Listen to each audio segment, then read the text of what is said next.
Well, that was a great intro. I'm going to have to watch that one again. Okay, maybe not. Let's get on with the video. I am the Bald Traveler Dave. This is my wife Susan.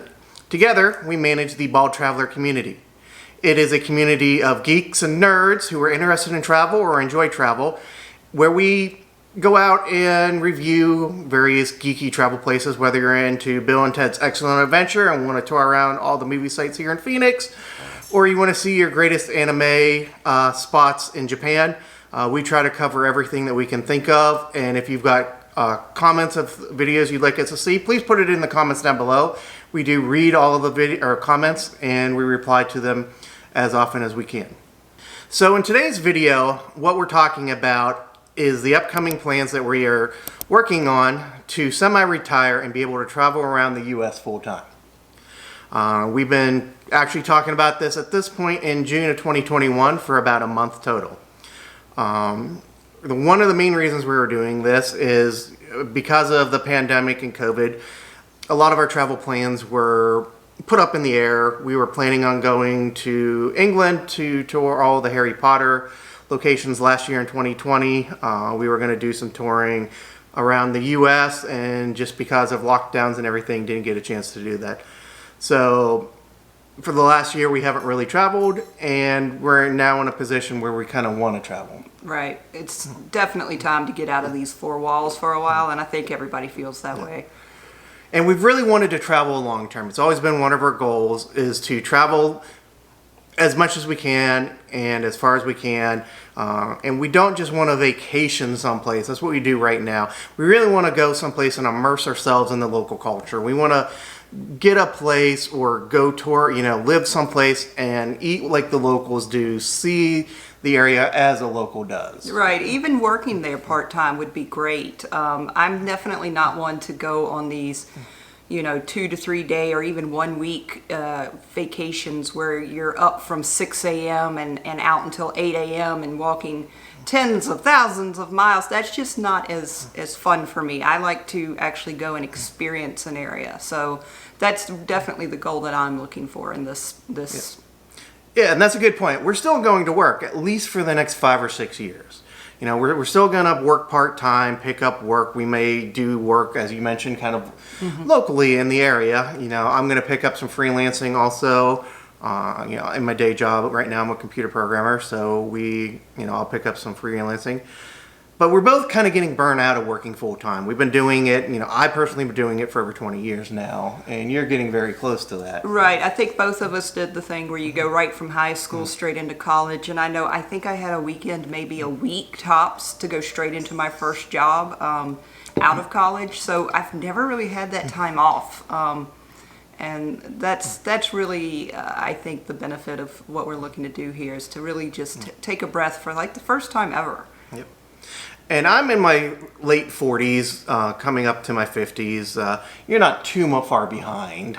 We don't need to discuss that. So we want to travel while we're still healthy. And we've been extremely lucky in picking our profession and saving money where we can, and also lucky in the housing market and kind of owning houses and being able to sell houses where we've stock some money back, and we're going to invest that money and kind of live off the investment, but at the same time, as we mentioned before, we're going to supplement that with working part-time so that we can make that money go longer.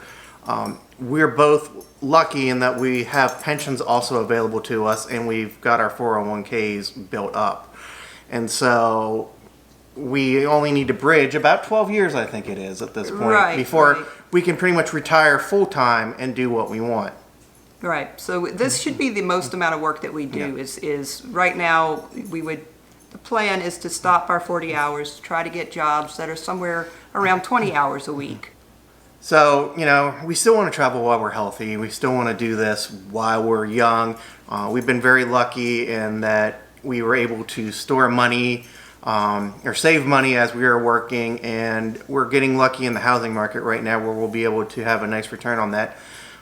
And we're going to invest that money and move it forward and kind of bridge the 12 years until we can start drawing on our pensions and our 401ks as we get up to that age and just be able to work retire full time and not necessarily work anymore. to do that, we'll pick up part-time work as we need it so that we're not drawing as much money out of our investments early on, and we can keep that money going forward. Right. For us, it's just not that stressful to think about that for me, and I think Dave is in the same position. We've worked our whole lives. So the idea of taking on either a part-time job or doing the freelancing, as he mentioned before, or doing camp hosting, just really isn't that scary of a proposition. It'll be a break for us, honestly, to just work 20 hours a week. That would be the goal, and that would be amazing, and that would give us quite a bit of spare time that we don't have right now, where we could visit other areas and see things. So that's the goal that we're working with here. So let's talk about how we got to where we are. Right now we're about week 4 into our planning. We originally intended to do this video at the end of week 1, then we intended to do it at the end of week 2, then week 3, and now we're at week 4, and we finally are going to sit down. And the goal of this is to take you through the process of how we moved from working full-time, living in a house, taking the normal vacations, to how we were able to semi-retire. And to start with, things were starting to open back up. I was seeing where like Europe was going to have the COVID passport, or the green card as they called it, where you'd be able to start traveling into Europe. And we started talking about, should we start planning a trip to Europe? And kind of from that devolved, well, should we maybe go and live somewhere long term? Like, should we go teach English in Spain or Europe? Or originally the plan, our thoughts were we were going to teach English in Japan. Unfortunately, Japan is still not going to open up. It doesn't look like they're going to open up until like mid-2022. And that's kind of still on our back radar. But we went through kind of where could we go post-COVID long-term, and how would we get there? And the idea of like teaching English somewhere is that you work for an agency and they handle getting long-term visas for you, 5 years or so, which is longer than your standard tourist visa, which is 6 months usually in most places. And then they handle also helping you find long-term lodging, which is another thing if you're going to travel long-term, especially in like Japan. You need some place to help you actually get an apartment there. Yeah, I think that's what I would be the most intimidated by, would be being able to find the housing. We don't speak Japanese, we don't speak Spanish, we don't speak a language yet. Of course, that's something we would, look to change. But, doing something like establishing a domicile in another country, to me, is really intimidating. So that's where we were kind of looking at, what jobs would help sponsor us and help get us set up. And that's what Dave was referring to. Yeah, so again, we started looking for jobs abroad that would help sponsor those long-term visas and possibly provide housing or housing assistance. We looked at Japan and Europe because we like going to those areas and we want to spend more time there. Right. We spent 3 weeks in Japan, and if you go back and watch our videos, we've got, I've got videos of our time there in Japan, and we want to go back and make more videos in Japan. We looked at English teaching positions because that's an easy thing for us to do. We both have college degrees. I'm also looking at being a university professor. I've got advanced degrees in computer science and computer security, kind of specializing in disaster recovery.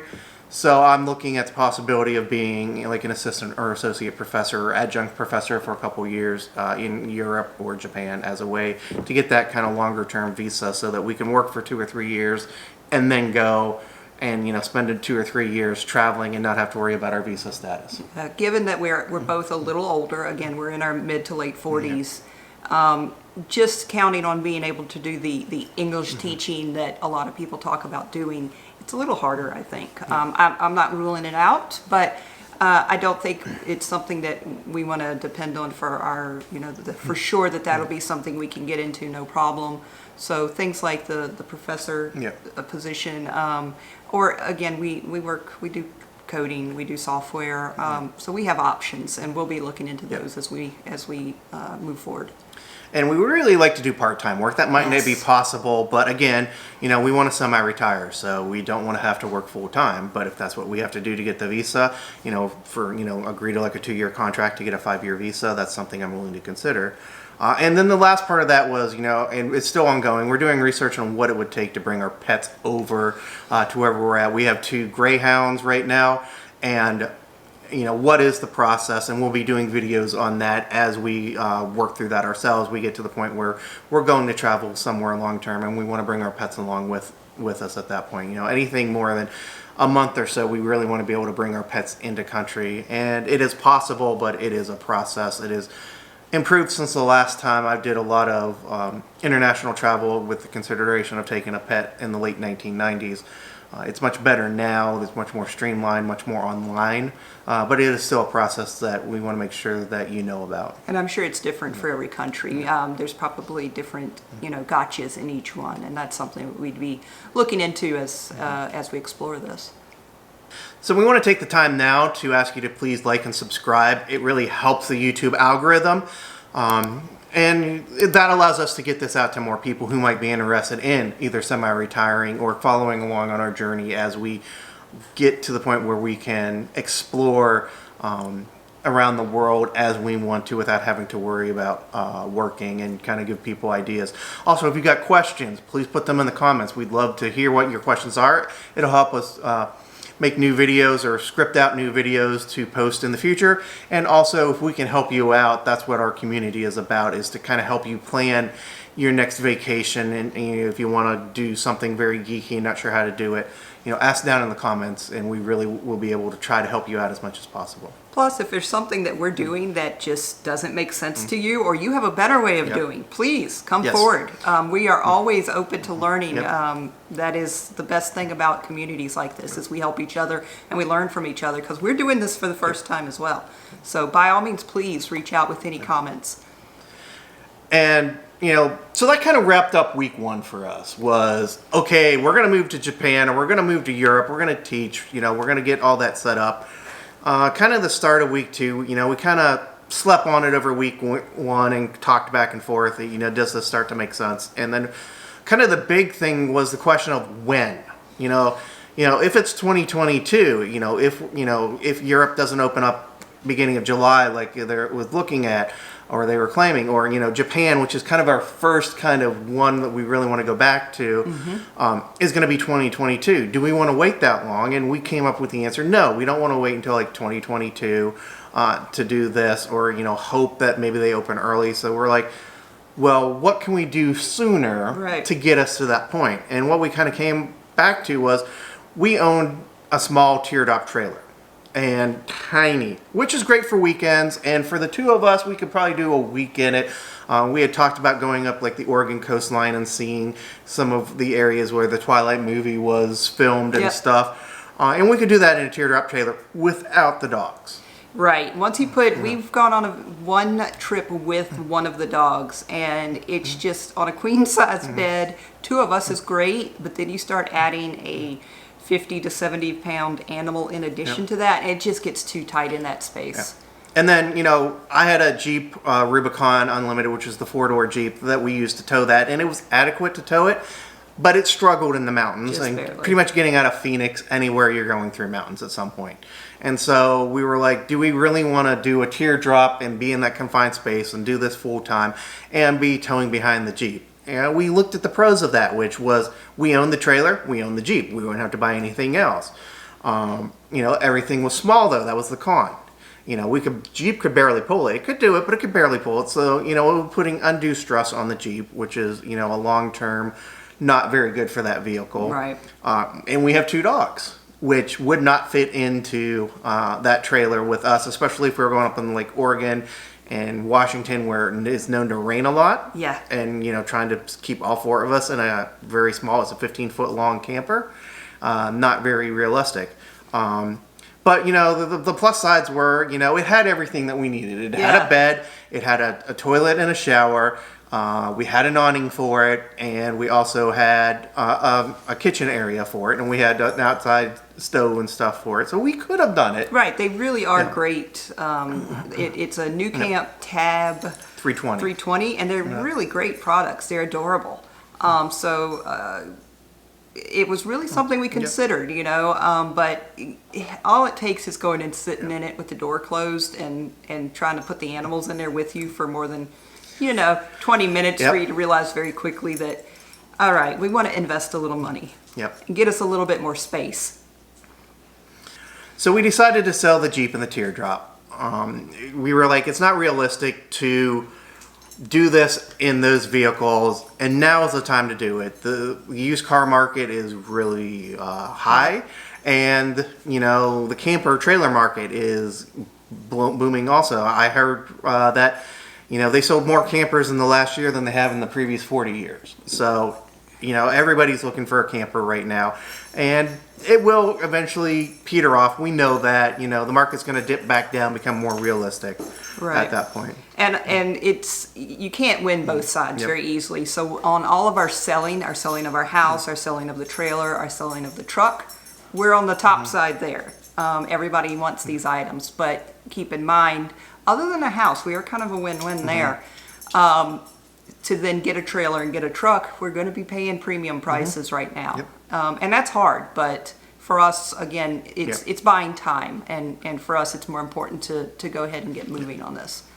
So growing up, I grew up first in a pop-up camper, which is a canvas camper that pops up, and then we graduated to a pull-behind, a 24-foot pull-behind that had bunk beds in the back. It was a used camper. And so we talked about, well, let's sell the Teardrop, let's sell the Jeep, as we mentioned. We'll buy a pickup truck like a F-150 or a Chevy 1500 or a, you know, Dodge Ram 1500, and we'll buy a pull-behind trailer, maybe about 25 feet. That will give us more room, definitely. The dogs could walk around. Like the Teardrop, I could stand up. You could barely stand up. And when the bed was made, there was like this little area in the front that you could walk back and forth in. That was it. Where the bed took up. So you would get more room. And, you know, it would be relatively cheap to do. You know, we could find, you know, an F-150 is not an expensive vehicle to purchase. And, you know, most travel trailers of that, you know, pull-behind towable 24 to 28 foot are, you know, not expensive. Right. A little bit more than what we paid for our trailer, which was a specialty trailer. But some of the things we came up with was, number one, it's really hard to find a truck right now in 2021. I don't know if you've done it, but if you don't have to, don't now.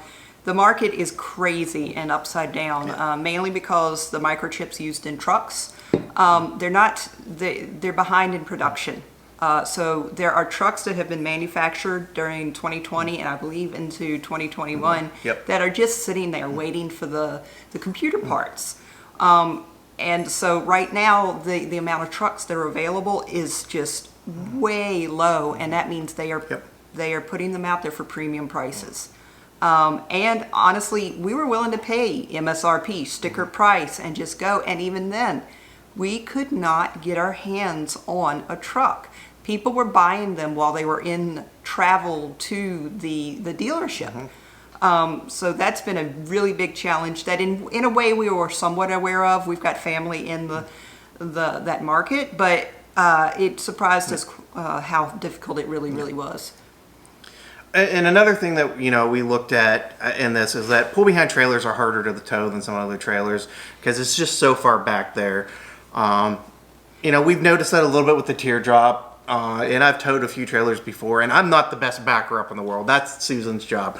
So I get out there, I do the hand signals, which is the exact same thing that my parents did. Was my mom was the backer, my dad was the hand signal person, and my dad did most of the driving, and my mom did most of the riding in that. And it's still, you know, a 24 to 28 foot trailer is still going to be small. Right. Usually you get like one slide out, so you get a little bit of area, but it's still small. And if we're going to be living in it full time, does that really make sense? Are we going to kill each other because, you know, we're in like 300 square feet now? Right. And, you know, it seemed when we were talking about it at first, especially compared to the Teardrop, it was so much larger and it felt like so much space. But again, we spent time looking at it. We really thought about the towing. They do sway more behind. And if we were just doing the amount of traveling and vacationing we were doing with the Teardrop, it'd be perfect. It'd just be a natural upgrade. But when we're talking about traveling across the U.S., like putting major mileage on and doing this full time, just looking at the forums and talking to a few people, very quickly it became pretty obvious, at least for us, that we really needed to start looking at fifth wheels. Yeah, and so that kind of wraps up week two.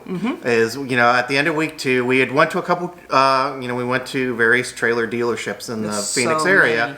And then we kind of, we started looking at pull behinds, and we looked at fifth wheels just as kind of a lark. We also looked at motorhomes.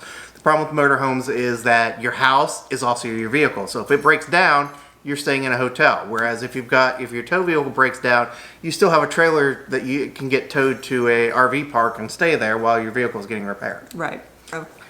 So we started looking at fifth wheels that we could tow with a 3/4 ton truck. Right.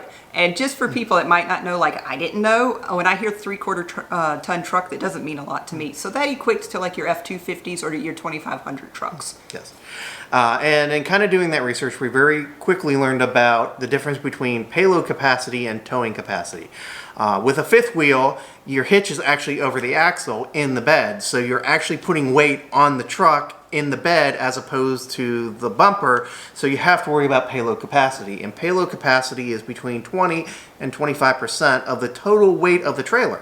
Right. So again, to be very clear, you need to take the weight of your trailer, and that is full. Yes. So your gross weight, when it is packed as you're going to pack it, and somewhere between 20 to 22 to 25% of that weight, you need to add to your payload of your truck, because your truck, the bed of it is going to be towing it. So you need to take that out of your payload calculation. And what that means is like an F-150 typically has a payload capacity of about 1,000 pounds. So you could tow about maybe a 6,000 pound trailer. Right. We were so out of that realm already. And so a 2,500 or 3/4 ton truck will tow usually between 3 to almost 4,000 pounds. Right, depending on how it's equipped. Yeah, especially with the diesel. Absolutely. A gas will tow a little bit less. And it also depends on the year. Like we were looking for used trucks. And it really mattered if we bought a 2015 versus if we bought a 2018 or we bought a brand new 2021, what the payload capacity was. And that kind of surprised me a little bit was, on a 2015, it was maybe 600 pounds less than on a 2018 or a 2021. Right, and also when you look at the top 3 brands that we won't get into, but you look at your top brands of trucks, and even going from brand to brand, there's a little bit of difference. And the other thing that you need to think about that wasn't clear to us either is it's also what cab are you going to get? Yeah. We have large dogs. Yeah. We need a crew cab, and that takes away from your payload. So again, the things that you need to think about with that payload is your cab. So crew cab takes more than a single cab, and then diesel versus gas. Gas engines are not as heavy, so they won't tow as much, but the payload numbers will be lower, so they won't affect the payload as much. So you need to balance all these numbers, and we might do a little bit more detail on that at a later date. And the other thing to think about is how long of a bed you get. Most trucks come with a short bed, which is about 6.5 feet, right, as opposed to a quote-unquote long bed, which is 8 foot. Right.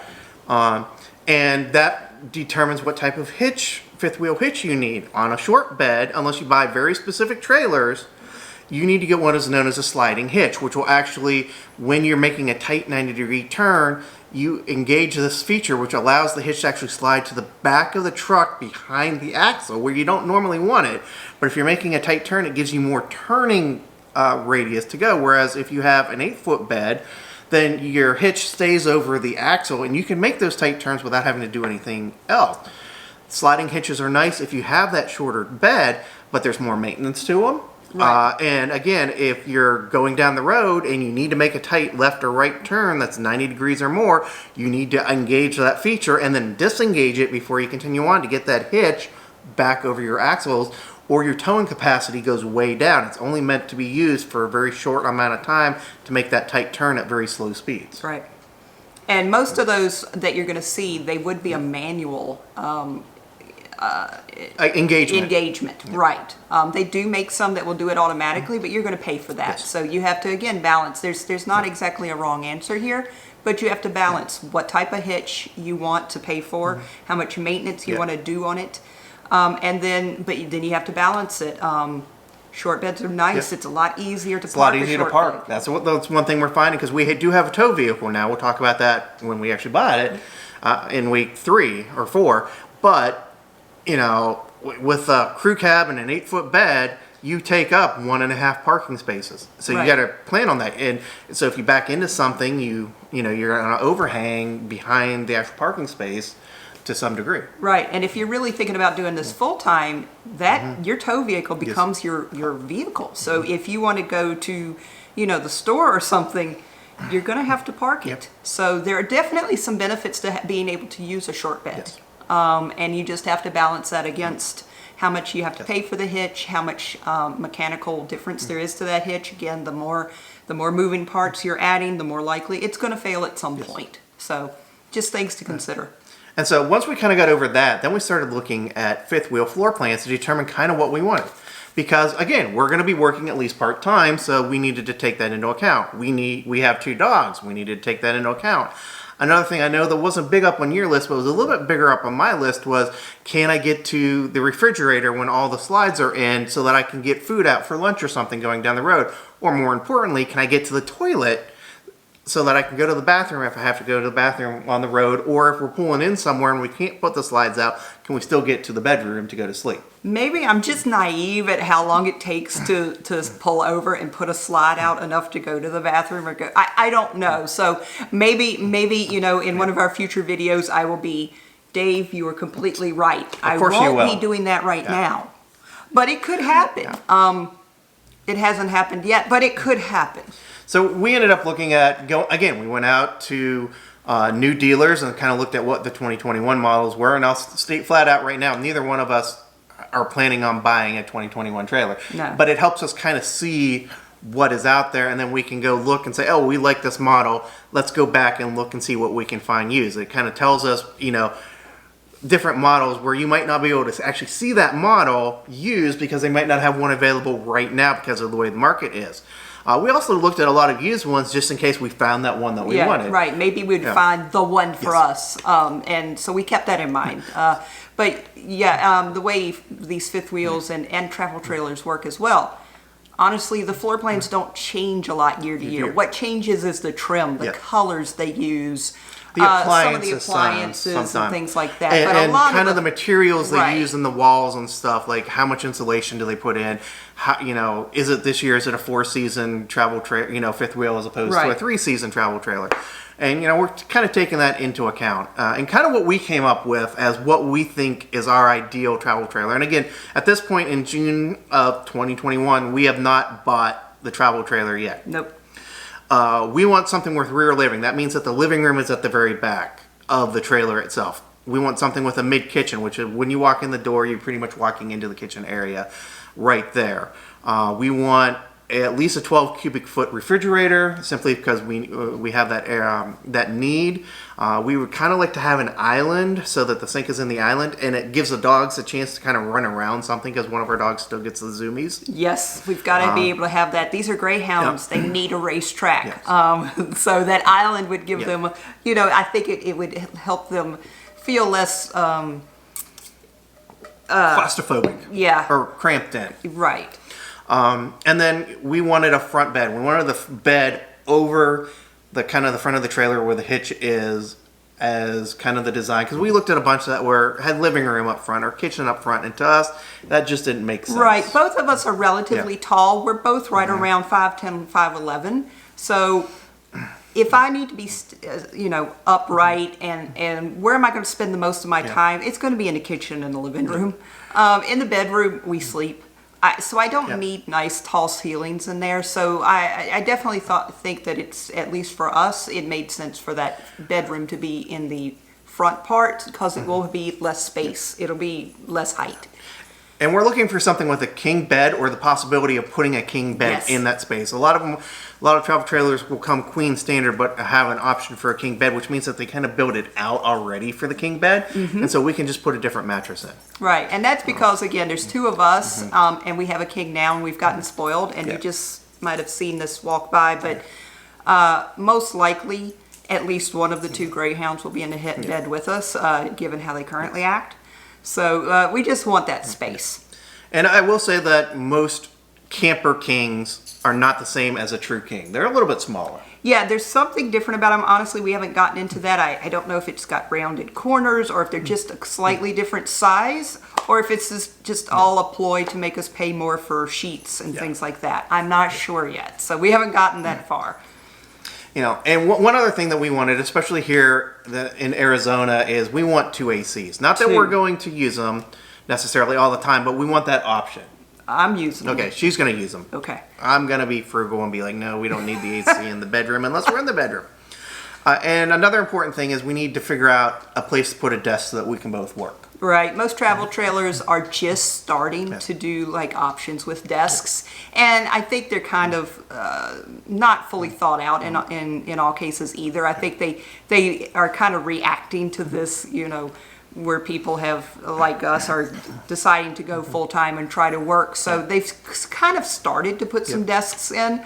But anything probably older than 2019, you won't see that. So we'd have to probably retrofit a little bit. And kind of where we ended up was, you know, we found out that there are 2 profiles that we like. They're for fifth wheels, there's something called low profile, which is something that can be towed in theory by a half-ton truck like an F-150, but I would not want to do it personally. Then there is mid profile, which is kind of your mid-grade, you know, it's your entry-level fifth wheel for most people. And then there's the high grade, high profile, excuse me, which it becomes heavier. They use better materials. They're a little bit better built. And then you have kind of like this ultra profile, which is if you want to spend the money, if you want to have a semi that pulls it, you know, these are the things that are like 45 feet long and weigh like 35 to 40,000 pounds on it. And you really need, you know, something even bigger than a 1-ton truck to pull these type of They've got the you know, full wood cabinetry and they're just so long and heavy. You can feel it when you walk in there. All of the woodwork just feels so much heavier than any of the other trailers that we've been looking at. Yeah. So as we kind of wrapped up week 3 and we're kind of going through this week, kind of narrowed it down to like 3 manufacturers, I think, that we could, you know, we thought we could live in either a mid-profile or a high profile leaning model. Towards high profile, because again, high profiles are the ones that are kind of more towards your full timers, because again, the frame is more sturdy. It's got a little bit, it's a little wider, and again, it's just built a little bit more sturdy. And since we were leaning towards that high profile fifth wheel, we quickly learned that a 3/4 ton truck, a 2500 F250, was not the ideal tow vehicle to pull that type of trailer. So that meant that we needed to get a 1-ton truck. So that restarted our looking for a truck now. Right. Thank goodness we had not bought a truck. We actually went out to a dealership and we're going to buy a truck. And then they introduced this market adjustment price, and we actually walked away. We walked away from that. I'm not ready to, you know, I would hope they would hide it in the numbers better, but no, they call it out that they're going to charge us more because the market is that way right now, and it just. We walked away, and in this case, it was a good thing. It was a good thing for us. You know, we didn't think so at the time. We did not. And we actually questioned, like, should we go back and kind of apologize and buy it? Because finding a truck in this market is really hard. So after, you know, we kind of decided we needed a 1-ton truck, now came the question of, do we need a single rear wheel? Or do we need a dual rear wheel? And I, for one, never thought we would ever be considering a dually as a truck. And even when we brought it up, we're like, no, I don't want to park that. I don't want to drive that.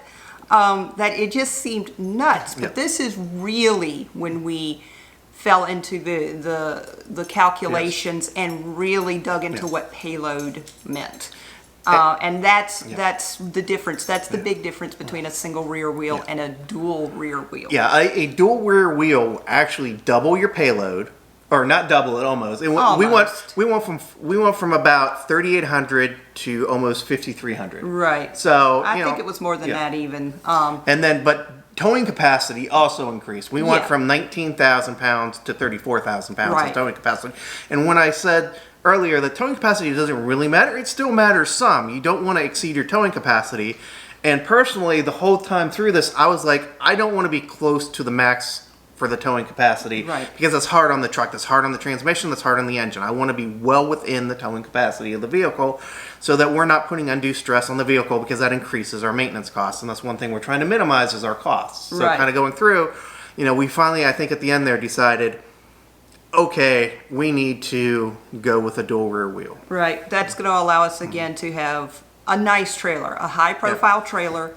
it's going to allow us to have one between 35 and 40 feet, which again, can't believe we've gone from teardrop to 35 to 40 week with a dually 3,500 truck, but that's where we've gotten in the last 1 to 3 weeks in our planning. Yes. And so kind of what we ended up with was we started looking for that. We really couldn't find anything used again. You know, what we were finding was like 100,000, 150,000 miles on these vehicles, which for a diesel is not bad, but again, that was 150,000 miles that we didn't put on it. We don't know how it was maintained. We would have had to, maybe put a lot of money into it to get it to something that we felt was safe. And a lot of these were also like tradesman grade trucks. So kind of bottom of the level work trucks, which is what we find here in Arizona. Which again, we're not against, but if somebody wants Apple Play natively in the vehicle, that's not in a tradesman level truck. And at this point, as you mentioned, we had somebody who he works for in the automotive industry and could have got us a discount on a vehicle. So we started looking at, okay, let's buy new. And so we reached out to I think 5 or 6 dealers. Right. I luckily had some time off of work at this time, and I was doing calls. I was on the internet all the time doing searches and looking anywhere from, I think I went out as far as 200 miles. Yep. That's how far we were willing to drive, and we just couldn't get them. And I would have multiple dealerships called and asking, "Is this available?" And always they'd come back. Somebody just bought it. It's on the truck, but we've already sold it off the truck.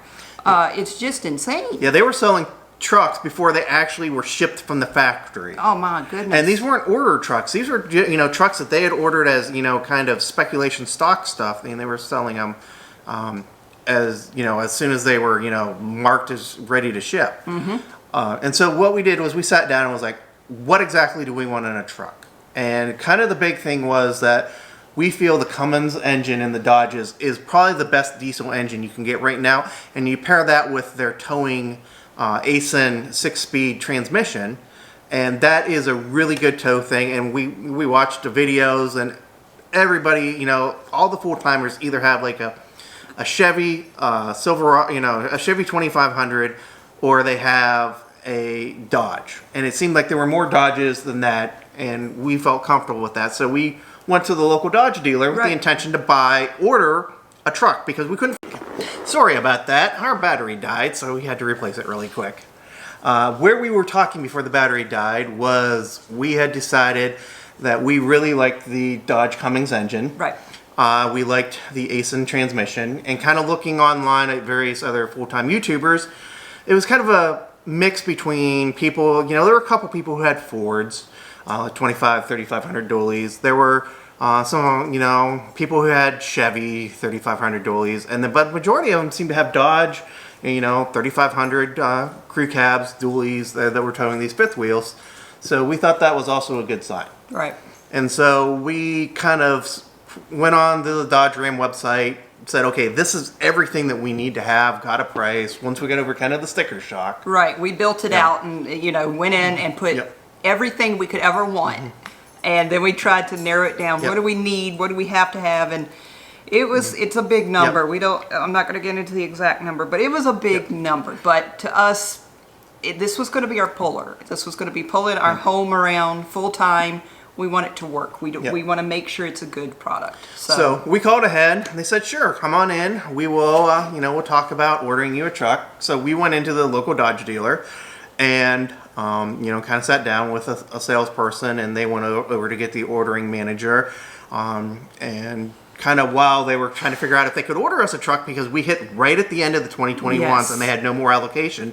And they didn't have the prices for the 2022s yet. While they could order one of the first ones for us, they couldn't tell us how much it was going to be. Like nothing, no numbers. So we went and said, okay, well, we had a couple things we wanted to look at. We wanted to look at, what bucket seats looked like, because we weren't quite sure if we wanted a bucket or a bench seat in the front. Right. And there were a couple, we wanted to see kind of what the back end of it looked like, because all the manufacturers, where the back is different. And with 2 dogs, we knew we were going to be putting the seats up and keeping the dogs in the back. Right. And again, this would be our first chance to really, try out that dually and see, can we drive this thing? Now, again, we weren't overly worried about it, but it was something that seemed responsible to at least give it a drive. And this next part has nothing to do with the dealer. And in fact, we still bought the vehicle from the dealer. But they came back and said, we can't guarantee anything, but let us look and see what we have coming in, because this dealer did not sell their vehicles until they got to the actual lot, because anything could happen in transit. It could fall off the train coming in. It could take a major stone chip being driven over from the rail yard to the actual dealership, and so they did not sell the vehicles until they were actually on the lot and they knew that they could actually sell this vehicle. But they had one coming in that kind of met 90% of what we wanted. Right. So we put a deposit down on it. And they said it was going to be ready right around 4th of July. So the week of the 4th of July, week of July 4th, it was going to be ready. We could plan on coming in and picking it up. One thing we found out was my Jeep I originally bought in Virginia. And so when I went to transfer the title, I wasn't actually in the Jeep. And they asked how many miles on it. And I was like, I wasn't sure, but our other car had about 70,000 miles in it. And I'm like, at one point they were close, and it wasn't too far off from then. But I'm like, oh, I'm not sure. I think it's like 70,000 or something. They ended up putting 72,000 miles, but I only had the new title for Arizona. And I only had 64,000 miles on the Jeep. Right, and that showed up in the Carfax because we had to do an emissions check. And so the mileage in the Carfax shows 72,000. 64,000, which throws up all kinds of red flags. Which meant that we didn't get as much as we wanted in a trade. Right. I spent a day calling around, going to the DMV and trying to get it sorted out. And I'm a pretty competent, pushy Karen when I need to be. And I could not get them to be able to change that title, even saying this was our error. We made the error, but since it was not like the same day, we hadn't noticed until this Carfax came out. And it had been a year. They're like, we can't change this. I'm like, so what do I do? And they had no good answer.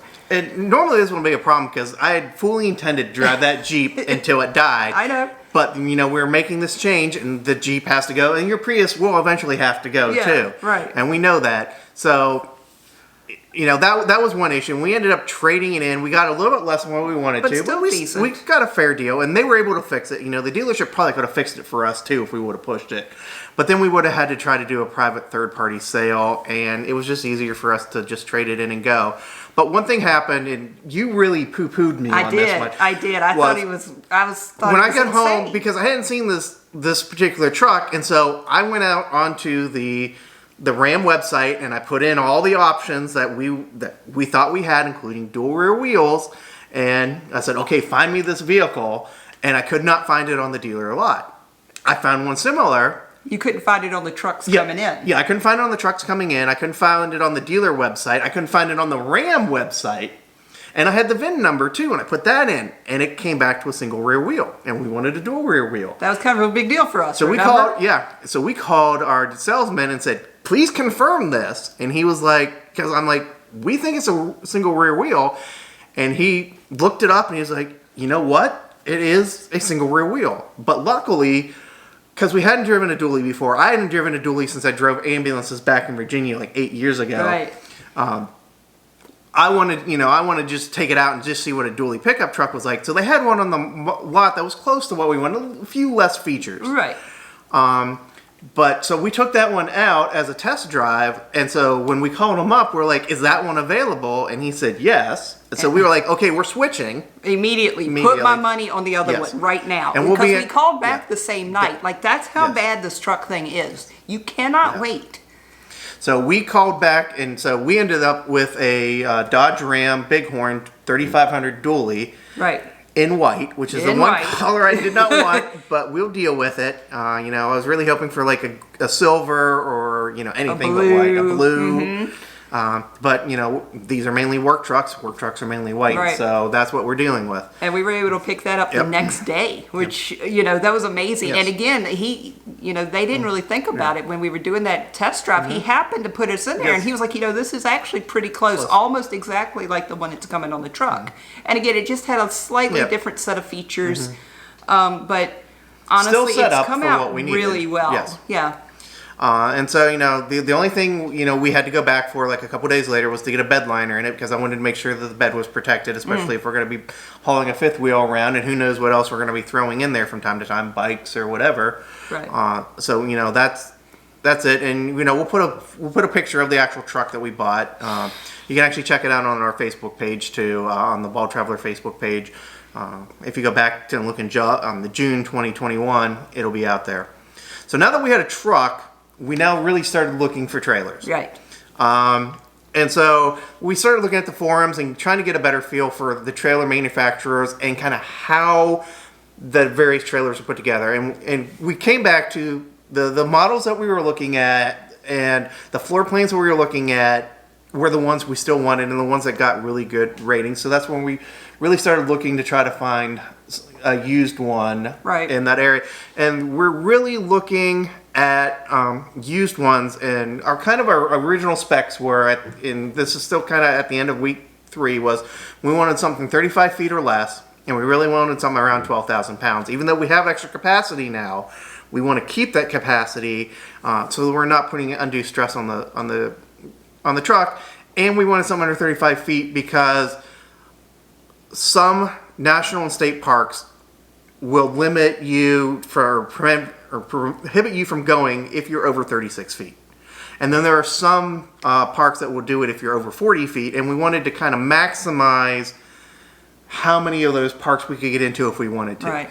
And, then, the next level down where they're pretty much you can go in anywhere you want is if you're under 20 feet, and we're not going to be under 20 feet. Under 20. So we're like, let's try to get something under 35 feet so we don't eliminate all of the parks.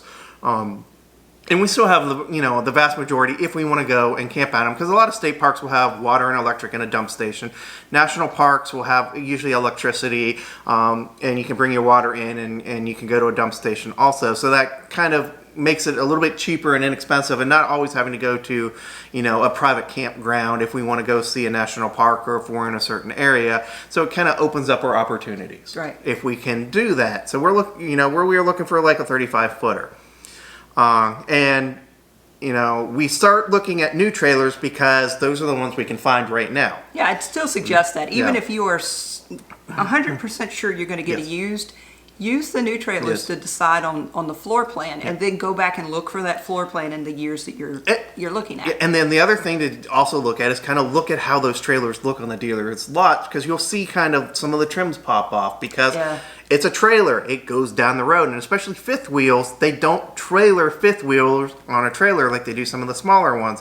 So you get even more kind of road wear going from the factory down, so you can kind of see what's gonna be falling apart, and you're going to have to watch for it, especially in a used one. So if you're looking at a used one and it's the same way as what it was in the new one, that's very, very common, and you just have to kind of deal with that and repair it as best you can. Right. That's something that we've learned very quickly as well, is we're going to expect to have to glue and nail things back. Things just shake loose, and that's just part of living in a fifth wheel. And then, so we're down to this. And so what we're looking for in a used trailer at this point is we want something between like 3 and 6 years old. We don't want something like 2021, 2020, 2019, because most major issues with a trailer happen within the first 5 years. So if you're going to have like a major breakdown, like the refrigerator going out or the black tank not working properly, or something going on with the electrical system, it's going to happen usually within that first 5 years. Right, something that is wrong, like it is manufactured incorrectly, it's gonna be shaken out in those first couple of years. So we want to avoid that. We want somebody else to kind of pay for that and have it fixed. But that also means that if we know those are issues, those are the things we're looking at kind of hard when we're looking at a used trailer. The other thing is we want to check that the roof is in good condition, right? Because it's out in the elements, it rains, it hails. Some of the other things that we're looking at is within that 3 to 6 years, they still have most of the new model items in those trailers. If you start getting a little bit past that 6 years thing, you lose like LED lights, you lose some of the upgraded appliances and stuff that they're putting in now. It may be darker colored, so it's a little bit darker inside, maybe not as big of windows, or things like that. And people do amazing remodels of these much older RVs, but that's not what we're looking to sign up for right now. Maybe in the future, but much more than 6 years old, and they really start to look dated, and you're more likely to have to replace, carpet and paint. We're really looking to avoid that if possible. And very similar, even worse than in buying a new car, buying a new trailer. The second you take that off the lot, oh my gosh, the depreciation. So you buy used, normally you buy used, the price is lower. Right, normally. Again, what are we doing now? We're in this crazy market where people are getting high market prices for used trailers. And one thing to consider is if you buy a trailer that's older than 10 years or will be very close to being older than 10 years, there are some RV parks that will not allow you in or will want to look at your trailer before allowing you in.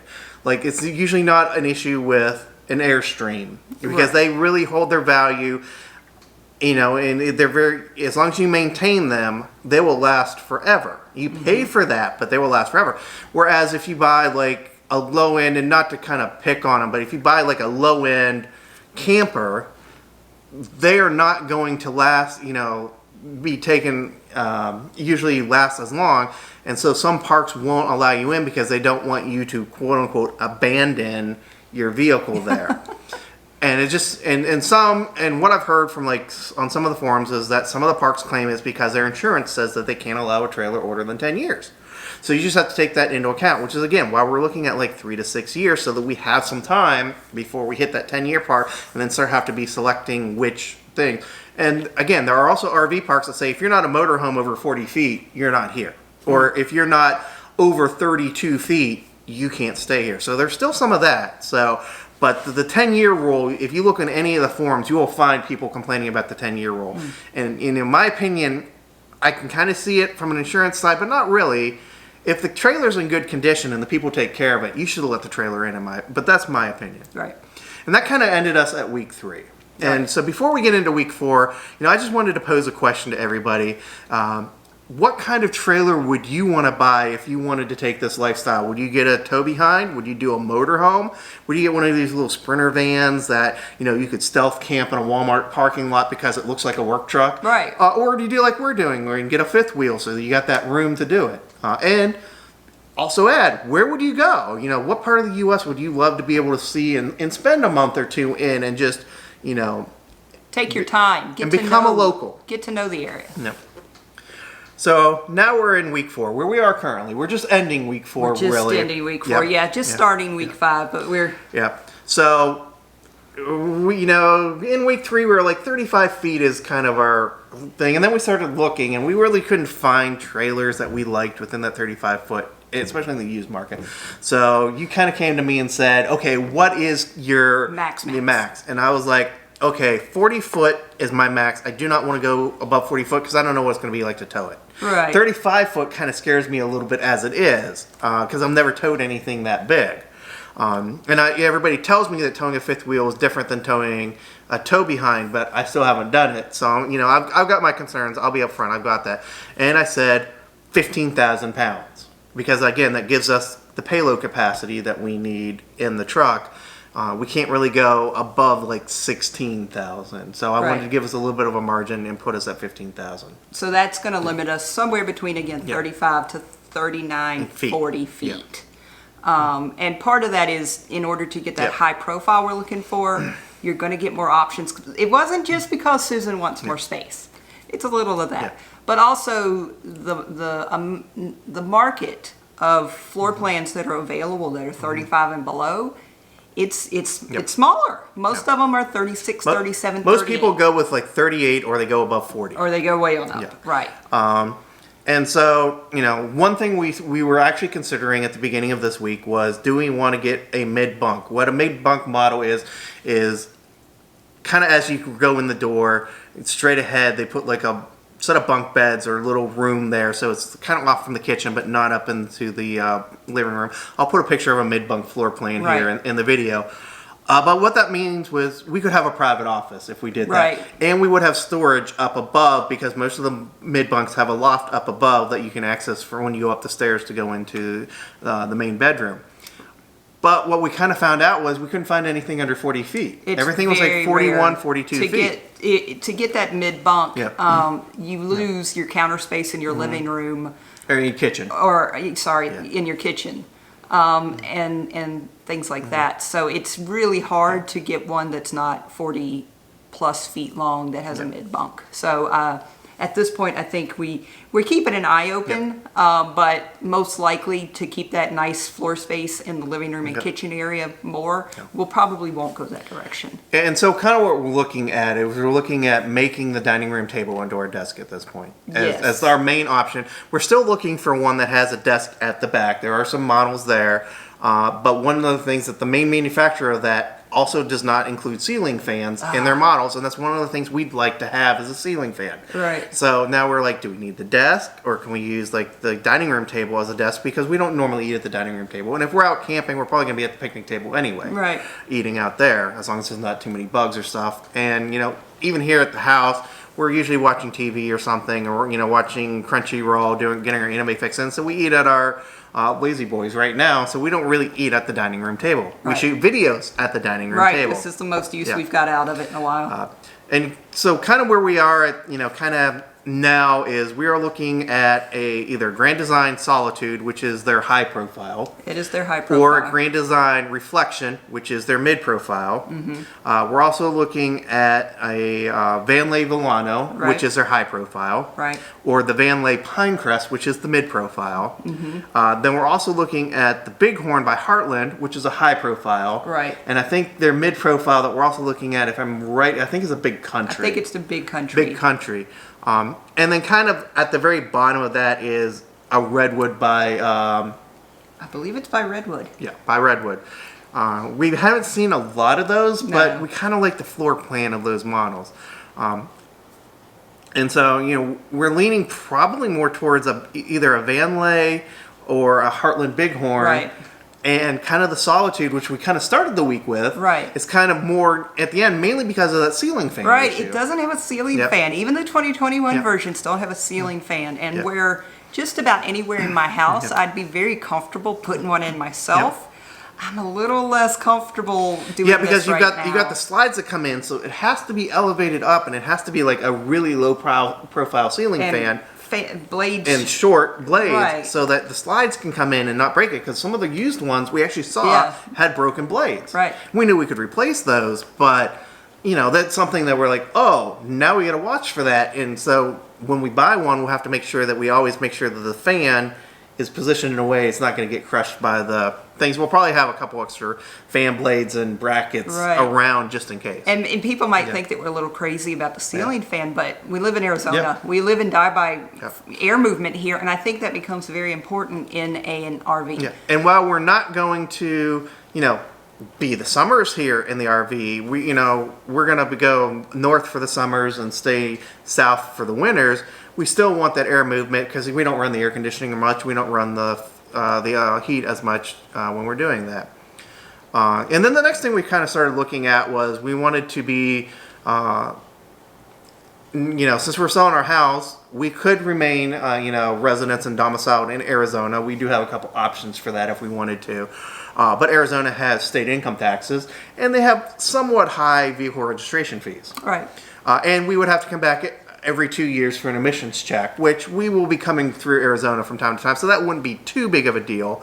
But at the same time, we were looking at, can we get residency in a state that doesn't have state income taxes, so we only have to pay federal income taxes? And the answer is yes. There's 3 states that are RV friendly for full-timers. And that is Florida, Texas, and South Dakota. Yes. And there are a couple other states coming up, like Tennessee, and we do have some relatives in Tennessee that we could also domicile with if we wanted to, and it's one we're kind of looking at.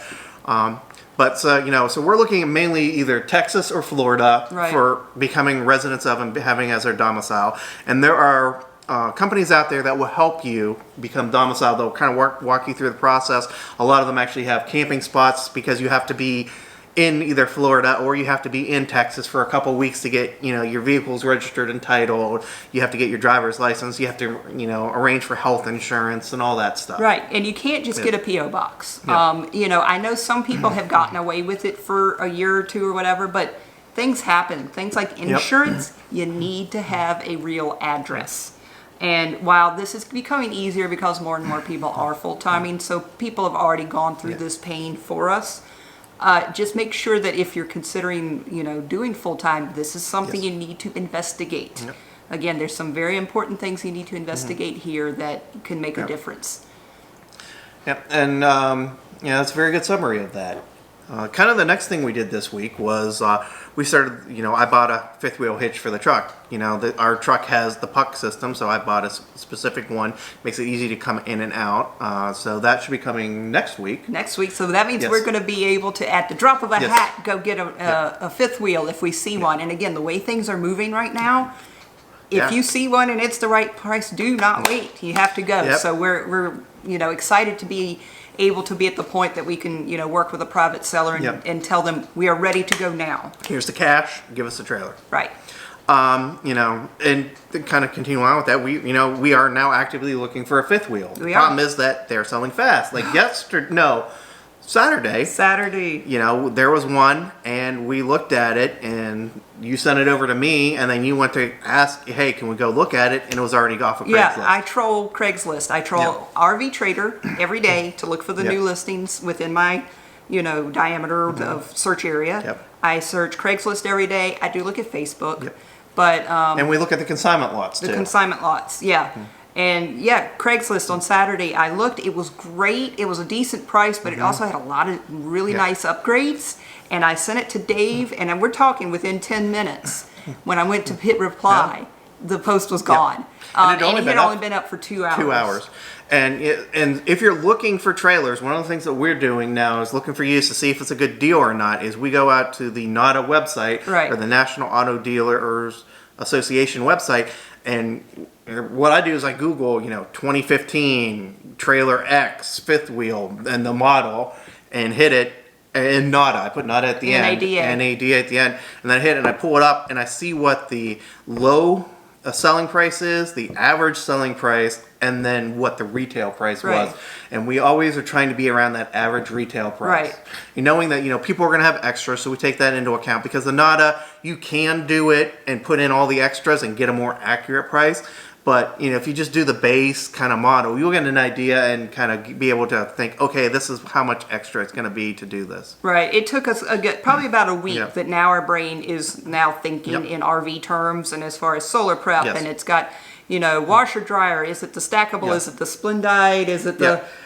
so you get to look at all these terms, and very quickly you can go through a listing and go, yes, no, no, no, no. Okay, now put this one to the side. And you mentioned the washer dryer, and that's one of the things we were kind of on the fence for. We wanted it prepped for washer dryer. For sure. And we probably won't start with a washer dryer unless the trailer comes with it. But one thing that we've been told and kind of read in the forums is that, well, most RV parks have laundromats. Do you actually want to spend your time on a laundromat? Do you want to spend $3 to do a load of laundry? And while RV washers aren't big, they can do like 3 or 4 pieces of clothes at a time. And if, we do it every other day, and it's when we're at night and we're, sitting by the campfire or something, we just go in and swap, that shouldn't be a problem for us. So, at some point I'm sure we'll have a washer dryer. Yeah, we just need to see again what it does to our payload, what it does to our towing capacity, things like that. So we're not going to go with those extras, especially if they're heavy, until either they're part of a good deal or we find out we really need them. And, we kind of wrapped up last week with, or this, the end of this week with, we went to the RV show to kind of look at new ones. We looked at some nice motorhomes. We did. Those are very cool. We looked at a bunch of fifth wheels. Right.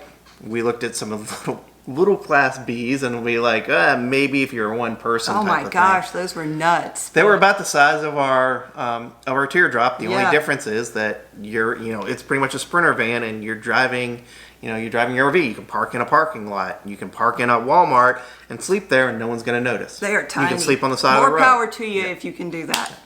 Not us with 2 dogs. No way. So that wraps up week 4. We are currently right now. We'll continue on through this process. We'll probably try to do a weekly video.